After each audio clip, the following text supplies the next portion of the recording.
आणि उपस्थित सर्वच मान्यवर, मला वाटतं आता जे नवीन आणि शिवसेनेच्या पक्षप्रमुख झाल्याच आम्ही आजच डिक्लेअर करून टाकू मंजुश्रीताई मोरकुटे, जे नवीन 4 स्वीकृत नगरसेवक झालेत, हाजी अर्जुनभाई शेख, आमचे मित्र श्रीनिवास भाऊ बिहानी, दुसरे डॉक्टर शिरसाट आणि आमचे युवक मित्र गोपालजी लिंगायत यांचंही मी या ठिकाणी स्वागत करतो. बरंचसं बोलण्यासारखं आहे, सगळ्यांनी सगळ्यांचे विषय सांगितले. फक्त आपल्याला एकच आता एक करूया की आता झालं गेलं सगळं आपल्याला विसरून जावं लागेल आणि शेवटी आपल्याला प्रत्येकाची गरज आहे. तुमच्याकडून आम्हाला शिंदे साहेबांची गरज आहे, तुमच्याकडून आम्हाला विखे साहेबांची गरज आहे, परत बाकीचे आता राष्ट्रवादीचे कोण नाही आहेत पण त्यांनाही आम्ही जाऊन भेटू मग आता अजितदादांना, आणि शेवटी फडणवीस साहेबांकडेही जावं लागेल कारण शेवटी श्रीरामपूरमध्ये खूप साऱ्या गोष्टी मागच्या 9 वर्षापासून राहिलेल्या आहेत आणि त्या सगळ्यांनी आपण सर्वांनी मिळून त्या एकत्रित कराव्या लागतील, त्या पूर्ण कराव्या लागतील.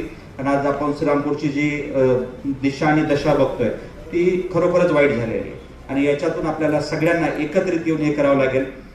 प्रत्येक ठिकाणी आता राजकारण संपलेलं आहे, तुम्ही ज्या वेळेस आमच्याकडून जी मदत मागाल ती आम्ही पूर्ण देऊ, 100% विरोधात कोणीही नाहीये, सगळ्यांना समान न्याय देऊ एवढंही मी या ठिकाणी करंदाजाच्या वतीने आणि आमच्या सगळ्यांच्या वतीने आपल्याला ग्वाही देतो.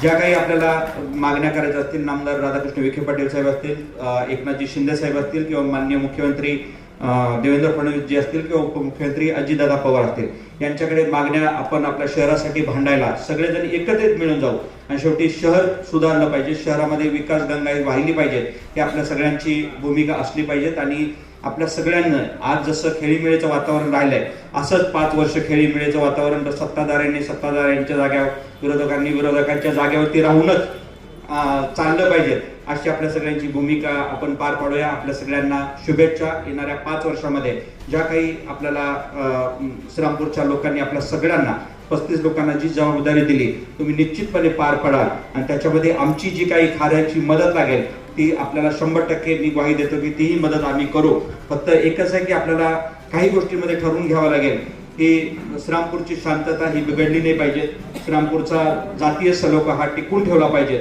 यासाठी आपण सगळेजण मिळून प्रयत्न करू. आपल्या सगळ्यांचं धन्यवाद. आज जे निवड अध्यक्ष नगराध्यक्ष आणि उपनगराध्यक्ष झाले त्यांचं अभिनंदन, 4 नवीन नगरसेवक झाले त्यांचंही अभिनंदन आणि जे निवडून आलेत लोकांमधून त्यांचंही अभिनंदन. आपण असंच एक कुटुंब म्हणून श्रीरामपूरचं सर्वजण एकत्र राहू अशी ग्वाही देतो. थांबतो. जय हिंद, जय महाराष्ट्र.